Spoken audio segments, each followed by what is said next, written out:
Orang yang melaksanakan haji tentu meninggalkan kampung halamannya dalam waktu yang lama. Al-hajju ashhurun ma'lumat, faman farada fihinna al-hajja fala rafasa wala fusuqa wala jidala fil hajj. Haji itu ada pada bulan-bulan tertentu. Bulan Syawal, bulan Dzulqa'dah, bulan Dzulhijjah. Itu waktu yang lama. Ibadah waktu yang lama. Bayangkan kalau puasa itu 1 bulan. Tapi persiapan, pelaksanaan dan selesainya haji sejak Syawal sudah mulai. Kemudian lanjut Dzulqa'dah dan hingga berakhir Dzulhijjah.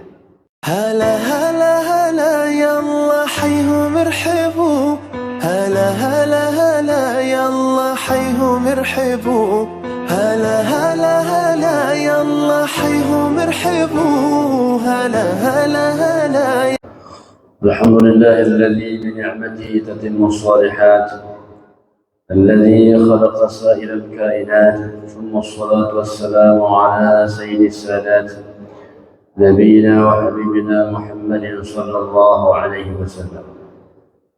اللهم لا علم لنا إلا ما علمتنا، اللهم علمنا ما ينفعنا وانفعنا بما علمتنا إنك أنت العزيز الحكيم. وقال تعالى في كتابه الكريم وهو أصدق القائلين وبهديه يهتدي المهتدون. أعوذ بالله من الشيطان الرجيم. بسم الله الرحمن الرحيم. ولله على الناس حج البيت من استطاع إليه سبيلا ومن كفر فإن الله غني عن العالمين. صدق الله العظيم. Alhamdulillah, segala puji kepada Allah Subhanahu wa taala yang menjadikan ibadah sebagai salah satu perjalanan spiritual. Ibadah yang menghantarkan manusia untuk kebahagiaan, karena hidup ini Allah perintahkan mengisinya dengan ibadah. Wa ma khalaqtul jinna wal insa illa liya'budun. Tidaklah kami ciptakan jin dan manusia kecuali untuk beribadah kepada-Nya. Apabila kita tidak melaksanakan ibadah, seolah-olah kita tidak hadir dalam dunia yang fana ini. Salawat dan salam kita sampaikan kepada junjungan alam Nabi besar Muhammad sallallahu alaihi wasallam, Sayyidil awwalin wal akhirin, Imamil muttaqin, yang sallallahu alaihi wasallam telah menunjukkan bagaimana ibadah terbaik. Sallu kama ra'aitumuni usalli. Salatlah kalian sebagaimana kalian melihat aku melaksanakan salat. Khudhu anni manasikakum. Ambillah dariku manasik haji. Lengkaplah sudah contoh yang Baginda sallallahu alaihi wasallam hadirkan di hadapan kita, sehingga Allah mengatakan al-yawma akmaltu lakum dinakum wa atmamtu alaikum ni'mati wa raditu lakum al-islam dinan. Jemaah dirahmati Allah Subhanahu wa taala, ibadah yang hari-hari ini selalu kita bicarakan adalah ibadah haji, yang itu adalah ibadah yang menyempurnakan seluruh rukun-rukun lainnya. Oleh karena itu, jemaah dirahmati Allah Subhanahu wa taala, Imam Abu Hanifah radhiyallahu anhu mengatakan adalah ibadah haji afdalul ibadah yang terafdal ada, karena ia adalah ibadah yang memerlukan harta, ibadah yang diikuti oleh tenaga, ibadah yang kita harus meninggalkan keluarga, sanak saudara dan seterusnya untuk kita bersungguh-sungguh menghadap Allah Subhanahu wa taala dengan pelaksanaan ihramnya, dengan tawafnya, dengan sa'inya, dengan wukuf di Arafahnya, dan seluruh hal-hal yang lain yang menyertainya. Maka beliau mengatakan, ayaqantul an annal hajja afdalal ibadah. Setelah beliau pelajari, telusuri, beliau memberikan satu kesimpulan bahwa saya yakin ibadah haji adalah ibadah yang terafdal ada. Jemaah dirahmati Allah Subhanahu wa taala. Kenapa demikian? Di antaranya adalah yang pertama, yata'allaq bi masyru' ilahi. Satu kegiatan yang Allah telah tetapkan kepada kita. Setiap tahun orang sudah menyiapkan sekian tahun yang lalu hartanya, tenaganya, dan bercita-cita agar dipanggil oleh Allah Subhanahu wa taala. Boleh jadi orang yang kaya hartanya, tapi belum tentu dipanggil oleh Allah Subhanahu wa taala.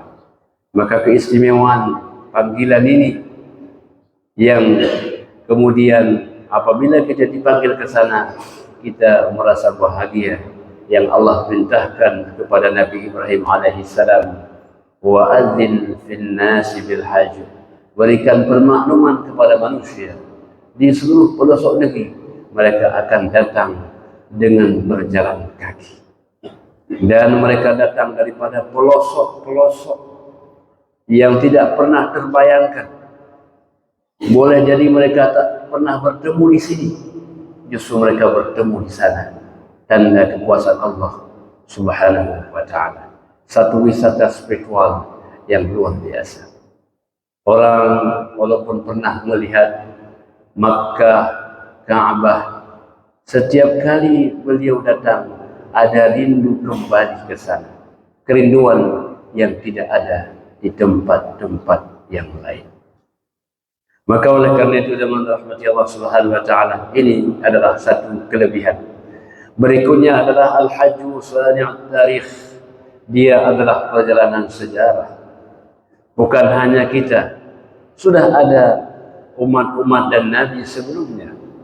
Bahkan kita mendengar bagaimana Nabi Adam alaihissalam ketika beliau hendak pergi untuk tawaf ke Ka'bah, beliau mengatakan, siapa orang yang akan mampu untuk menjaga anak saya Habil?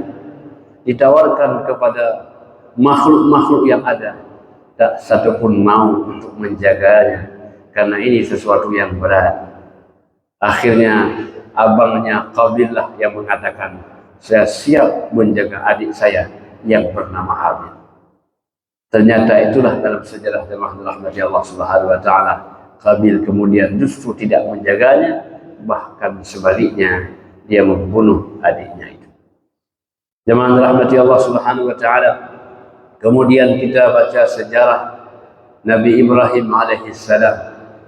Ketika kota Makkah yang disebut dengan Al-Hijaz itu tidak ada manusia, bukan negeri yang dikunjungi oleh manusia, Allah Subhanahu wa taala dengan segala hikmahnya perintahkan untuk menempatkan Ismail yang kecil dan bersama istrinya Hajar berada di kota itu.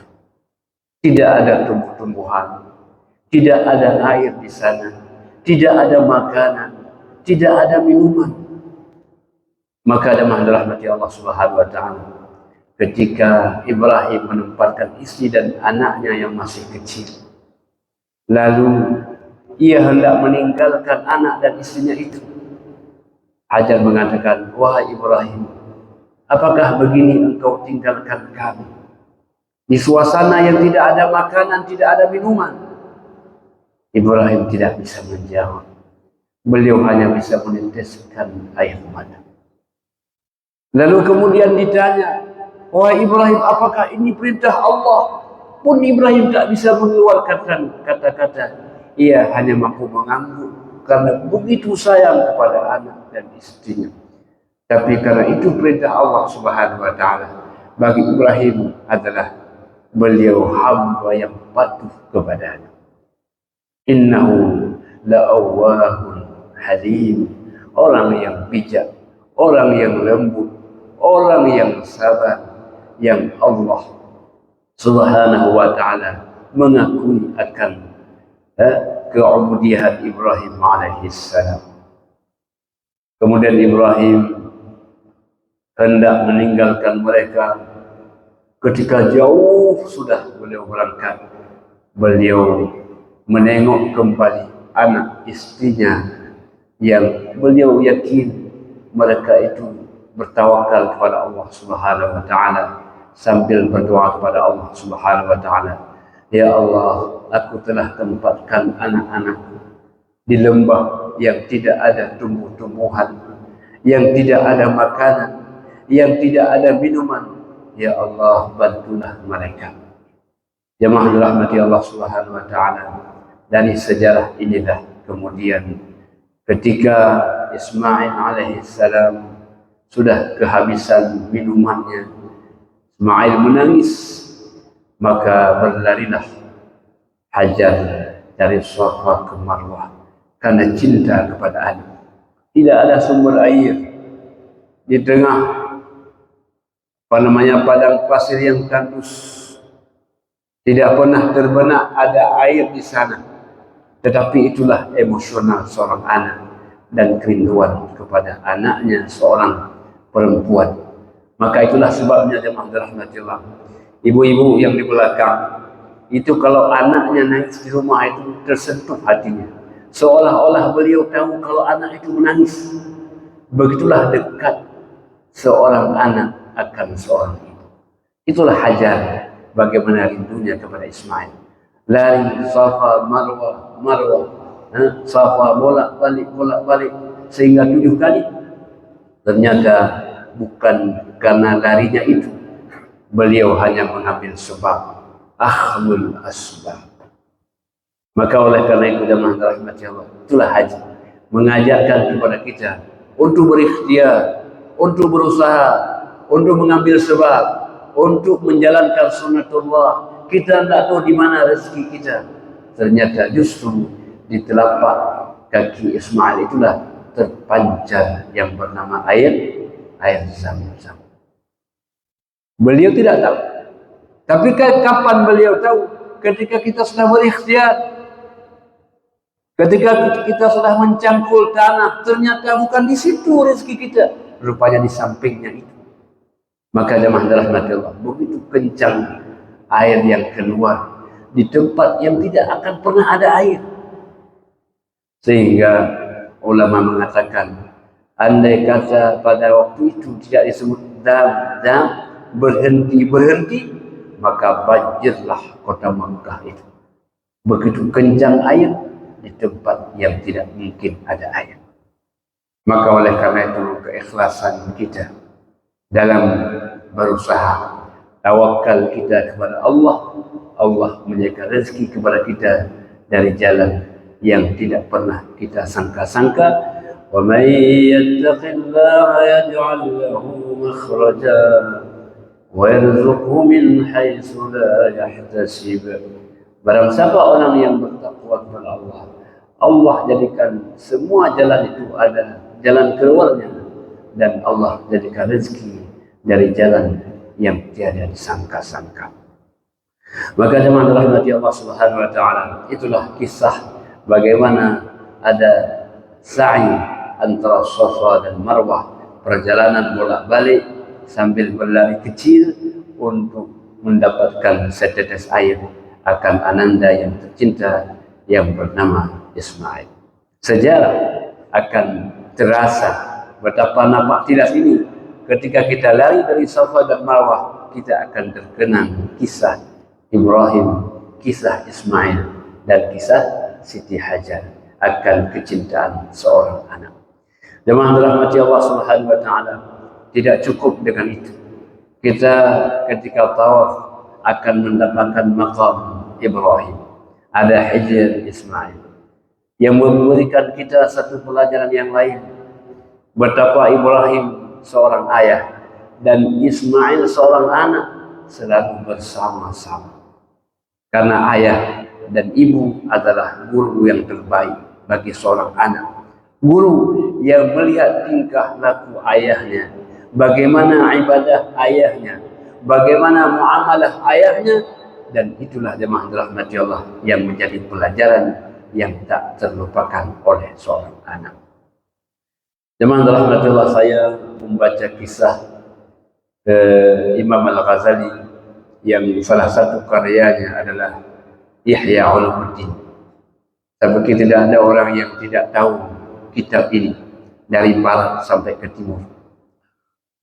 Apa yang menarik dari kisah beliau? Menurut saya itu ada satu hal di antara banyak hal yang menarik. Ayahnya itu setiap kali beliau pergi, beliau tak lupa membawa anaknya yang bernama Al-Ghazali. Setiap kali beliau pergi, beliau datang ke halaqah, ada pengajian, beliau bawa anaknya. Apa yang beliau kerjakan?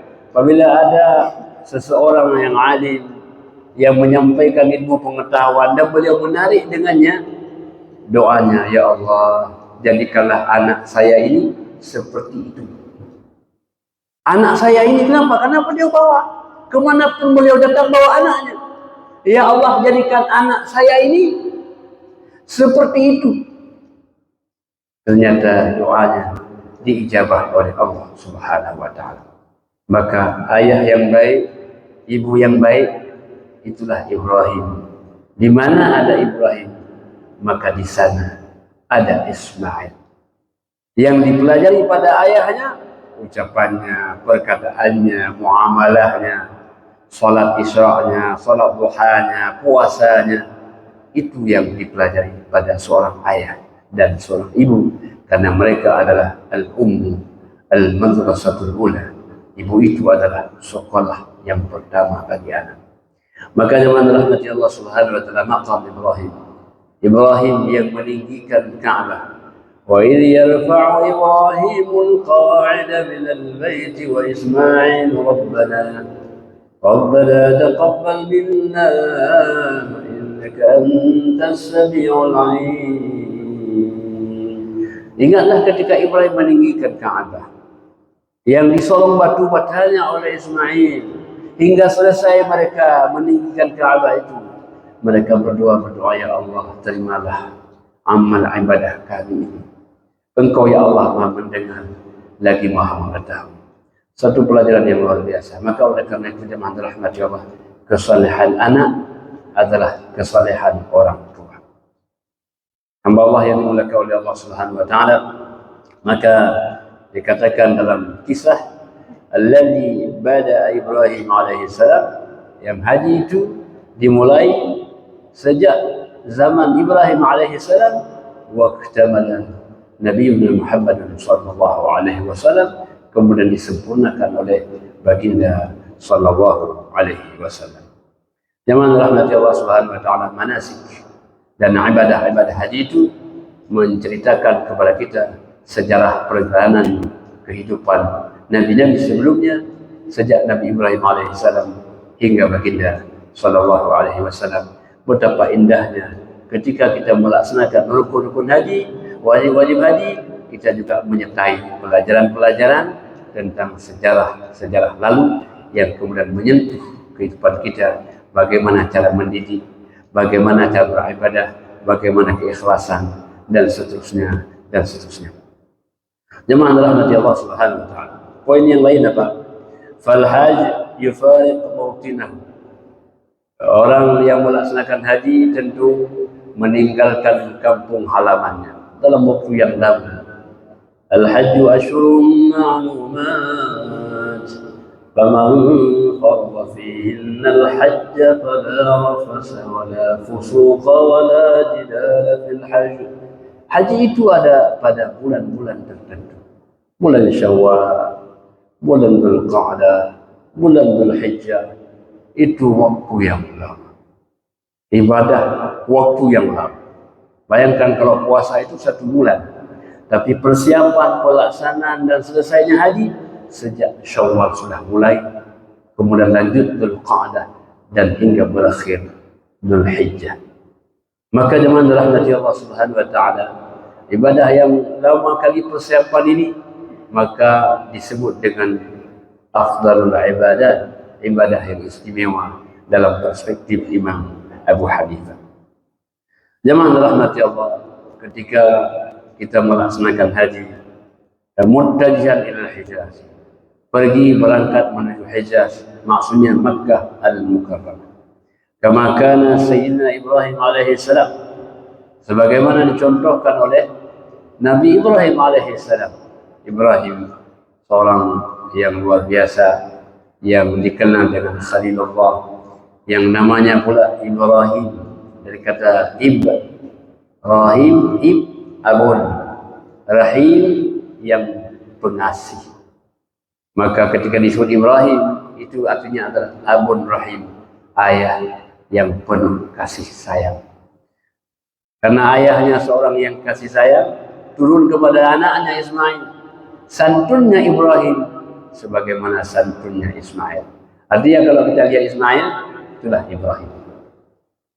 Kalau kita lihat bagaimana perilaku Ibrahim, begitulah kira-kira Ismail. Jadi begitulah ayah dan anak saling memberikan warna dalam kehidupan.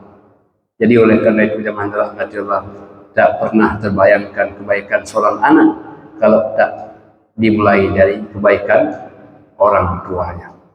Hamba Allah yang dimuliakan oleh Allah Subhanahu wa taala. Jadi perjalanan yang meninggalkan kampung halaman.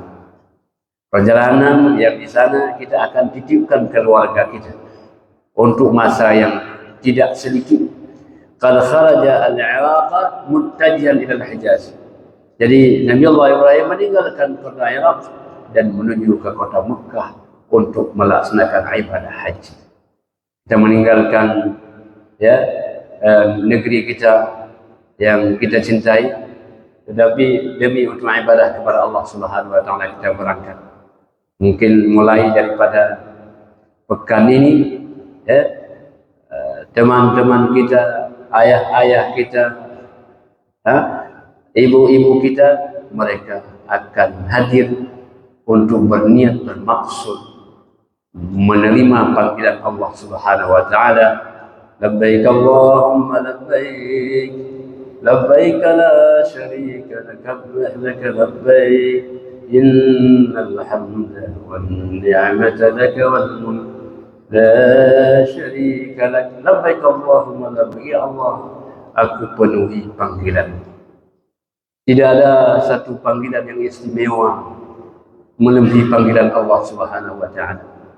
Kalau kita ketika tadi azan berkumandang, hayya 'alas shalah, panggilan Allah. Kita hadir, datang, ngantuk kita, tidur kita, berangkat kita. Kenapa?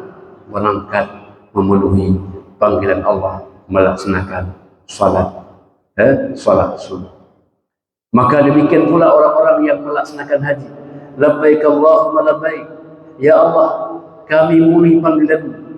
Labbaik la syarika laka labbaik, panggilan yang Engkau ya Allah tidak ada syarikat bagimu. Innal hamda wan ni'mata lak, sesungguhnya pujian dan semua syukur kepadamu. Laka wal mulk, ya Allah, semua kerajaan bagimu. La syarika lak, tidak ada syarikat bagimu. Jemaah rahmati Allah Subhanahu wa taala, pergi meninggalkan kota Irak menuju ke Hijaz, menuju ke Mekah untuk melaksanakan ibadah haji. Itulah Nabi Allah Ibrahim alaihi salam. Wa yatakhalla al-hajj an malabisi al-'adiyah. Kemudian apabila sudah ke sana, sudah sampai kepada miqat makani, maka orang akan melepaskan baju biasanya, baju yang disenanginya, lalu mereka akan menggantikan dengan baju yang disenangi oleh Allah Subhanahu wa taala, yaitu baju ihram, baju yang putih, dua lembar, dua helai. Pakaian yang putih ini pakaian yang menghantarkan kita dari dunia menuju akhirat. Sebaik-baik apapun pakaian yang kita miliki, semahal apapun pakaian yang miliki, maka pada hari itu Allah hendak mengatakan kepada kita, inilah baju yang istimewa, inilah baju yang akan dipakai, yang menghantarkan engkau wahai hambaku dari alam dunia menuju ke alam baqa.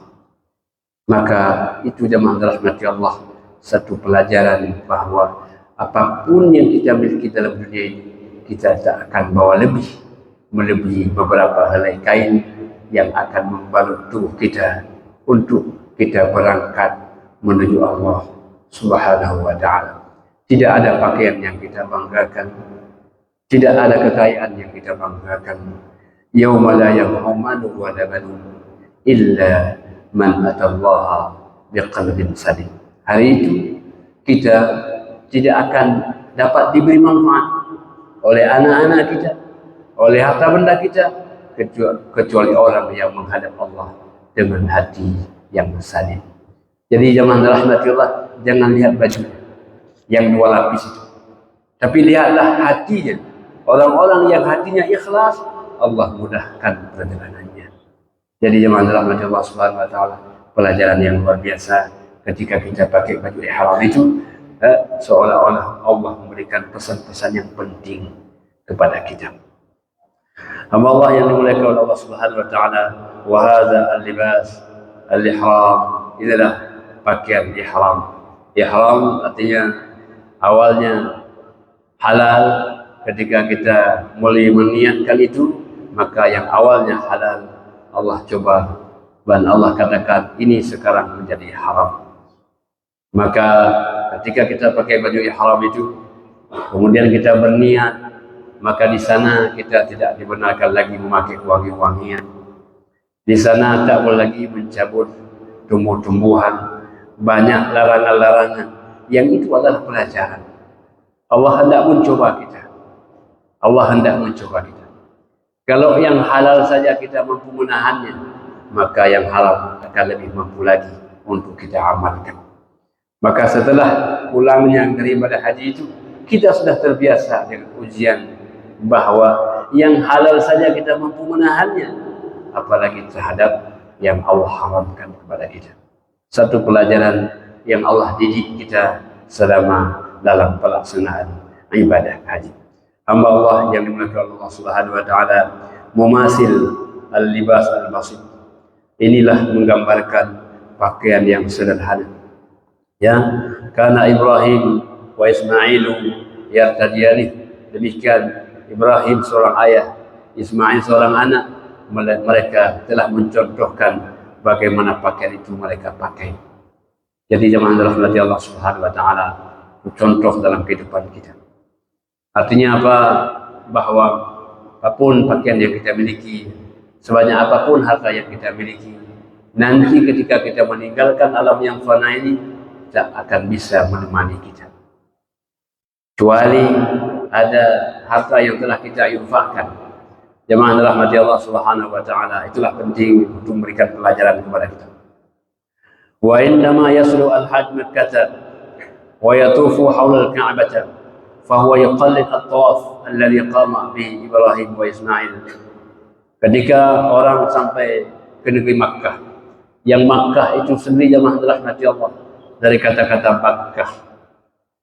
Awwala baiti wudi'a lin-nasi alladhi bi Makkah mubarakan wa hudan lil 'alamin. Rumah yang pertama sebelum ada rumah-rumah yang lain, itulah rumah Allah yang berada di kota Makkah. Makkah itu berasal dari Makkah. Kenapa disebut Makkah? Dalam tafsir dikatakan Makkah karena manusia bila datang ke sana meneteskan air mata. Jadi Makkah dari bakia yabki. Orang kalau hadir di kota Makkah itu melihat suasana, ya Allah, batu-batu, tidak ada pepohonan. Masya Allah, suasana panas yang luar biasa, tidak ada perlindungan apapun kecuali dari Allah Subhanahu wa ta'ala. Bayangkan orang di belakang padang mahsyar, tak ada satu pohon pun, tak ada tempat bernaung, tidak ada apapun yang dapat mencari kita, yang dapat kita cari sebagai tempat perlindungan kecuali perlindungan Allah Subhanahu wa ta'ala. Maka kota Makkah ini menjadi miniatur kecil untuk merefleksikan bagaimana kehidupan mahsyar. Maka hamba Allah yang dimuliakan oleh Allah Subhanahu wa taala, ketika di sana maka orang sering meneteskan air mata bahwa demikianlah keadaan kita ketika kita kembali kepada Allah Subhanahu wa taala. Nah, maka dia bertawaf 7 kali tawaf yang Ka'bah berada di sebelah kirinya. Seolah-olah demikian pula lah putaran alam semesta ini, sebagaimana kita mengitari Ka'bah. Itu merupakan sunnatullah. Walaupun kencang kita berjalan, kita merasa nyaman, tidak akan pusing. Itu adalah sunnatullah, demikian halnya.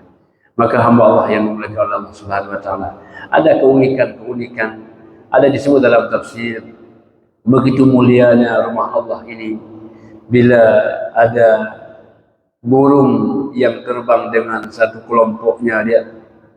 Sesampainya ke Ka'bah, dia akan membelah, satu belok ke kiri, satu belok ke kanan. Dia tidak akan melampaui dan melewati di atas Ka'bah. Demikian kata sebahagian mufassir. Allah Subhanahu wa taala menunjukkan betapa burung-burung itu memuliakan rumah Allah Subhanahu wa taala. Jemaah rahmati Allah Subhanahu wa taala, begitu indahnya perjalanan ini bila kita datang dengan mengetahui sejumlah sejarah-sejarah dalam perjalanan itu, maka ibadah yang kita laksanakan sebagai suatu kewajiban dan juga suatu kenikmatan yang tidak akan pernah didapatkan di tempat-tempat yang lain. Hamba Allah yang dimuliakan oleh Allah Subhanahu wa taala, jadi Ka'bah yuqallid at-tawaf, orang yang hadir di sana akan ikuti tawafnya yang qama bi Ibrahim, yang pernah dilaksanakan oleh Nabi Ibrahim, wa Ismailu, yang juga pernah dilaksanakan oleh Nabi Ismail alaihi salam pada awal-awalnya, untuk memberikan kita satu pelajaran yang luar biasa. Jadi jemaah rahmati Allah Subhanahu wa taala, inilah rentetan sejarah haji yang perlu kita memahaminya, agar haji itu bukan hanya sekedar kewajiban, tetapi ia menjadi satu kebutuhan yang samping kita beribadah, juga kita bisa menikmati ibadah yang kita laksanakan. Hamba Allah yang dimuliakan oleh Allah Subhanahu wa taala, beda orang kalau beribadah hanya sekedar kewajiban, ya, beda dengan orang yang bila beribadah bukan hanya kewajiban, tapi sudah menjadi satu kebutuhan. Ibadah itu suatu kebutuhan. Bermunajat kepada Allah, menyebut nama Allah, itu satu kebutuhan. Maka Allah yang dimuliakan, orang kalau sudah jam 10, apa yang teringat rumah? Hidup gelut mahal. Siapa yang ingatkan? Dia ingatkan dirinya. Kok bisa demikian? Baginya itu adalah ibadah menjadi satu kebutuhan. Orang kalau belum makan kan terasa ya. Ini kayaknya saya belum makan pagi, terasa ya. Itu adalah makanan jasmani. Jam 2 belum makan, saya ini belum makan, terasa makanan jasmani. Maka jemaah rahmatullah akan lebih terasa lagi bila orang meninggalkan makanan rohani. Maka hamba Allah yang dimuliakan, Imam Al-Ghazali mengatakan, sungguh makanan rohani jauh lebih penting, jauh lebih berharga daripada makanan jasmani. Tapi apakah semua orang bisa merasakan kekurangan makanan rohani itu? Ketika kita mengamalkan ibadah itu, kita akan merasakan betapa indahnya kita nikmati makanan rohani yang telah Allah hidangkan kepada kita. Maka teman-teman Allah Subhanahu wa taala, sebagai salah satu contohnya, Nabi SAW mengatakan, Al-Quran ma'rubatullah fil ardh. Al-Quran itu adalah jamuan Allah, jamuan yang Allah hidangkan kepada kita. Betapa indahnya kita bisa menikmati jamuan-jamuan itu dengan lezat, dengan lauk yang kita miliki, mungkin dengan alunan suaranya, mungkin dengan pemahaman tafsirnya, dengan pendekatan biologinya, dengan pendekatan kimianya. Dia akan merasakan nikmatnya kalam Allah itu sebagai jamuan yang Allah hidangkan kepadanya. Jemaah rahmati Allah Subhanahu wa taala, wa 'indama yas'a al-hajj 7 marratin baina as-safa wal marwah yuqallid sa'ya Hajar bahasat 'anil ma'i fi sahra. Ketika seorang yang melaksanakan ibadah haji, dia laksanakan sa'i antara Safa dan Marwah, apa yang teringat kepadanya? Teringat betapa ibunda Hajar yang dia mencari air untuk ananda Ismail dari bukit Safa ke bukit Marwah. 1, 2, 3, 4, 5, 6, 7 perjuangan ibu untuk seorang anak, perjuangan yang tidak pernah terhenti. Jadi doa ibu kepada seorang anak, doa yang tidak pernah terhenti. Jadi oleh karena itu kita tak bisa melupakan seorang ibu yang pernah melahirkan kita, karena mereka tak pernah melupakan kita. Sehingga seorang bertanya kepada baginda sallallahu alaihi wasallam, ayun nasi ahab an uhsinah, siapa orang yang paling harus saya berbuat baik kepadanya? Nabi mengatakan, ummuka, ibumu. Summa ayyu, siapa lagi ya Rasul? Ummuka, ibumu. Summa ayyu, siapa lagi ya Rasul? Ummuka, ibumu. Summa ayyu, siapa lagi ya Rasul? Abuka, ayah. Jadi 3/4 itu adalah hak-hak ibu pada kita, 1/4 hak ayah kepada kita. Betapa ibu ini yang telah menghantarkan kita seperti ini, maka oleh karena itu tak boleh kita melupakan mereka berdua, sebagaimana Allah Subhanahu wa taala mengatakan dalam Al-Qur'an, wa qala rabbuka alla ta'budu illa iyyahu wa bil walidayni ihsana. Telah kami perintahkan kepada manusia agar mereka tidak menyembah kecuali Allah Subhanahu wa taala, dan kemudian mereka berbuat baik kepada orang tua. Setelah beribadah kepada Allah, lalu yang kedua apa? Yang kedua berbuat baik kepada kedua orang tua. Karena Allah menghadirkan kita lewat jalur orang tua kita. Maka ketika kita melaksanakan ibadah Safa, ibadah sa'i, maka teringat bagaimana seorang ibunda Hajar, beliau mencari setetes air untuk anaknya Ismail alaihissalam.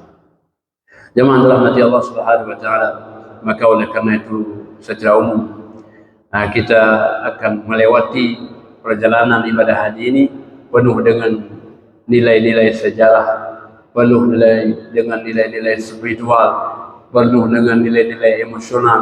Di sanalah kita meneteskan air mata ketika kita berdoa, bersimpuh di depan Allah Subhanahu wa taala.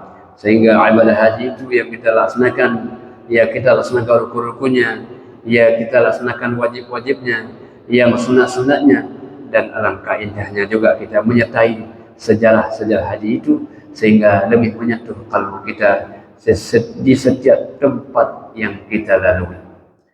Mungkin demikianlah apa yang dapat kami sampaikan yang dirahmati Allah.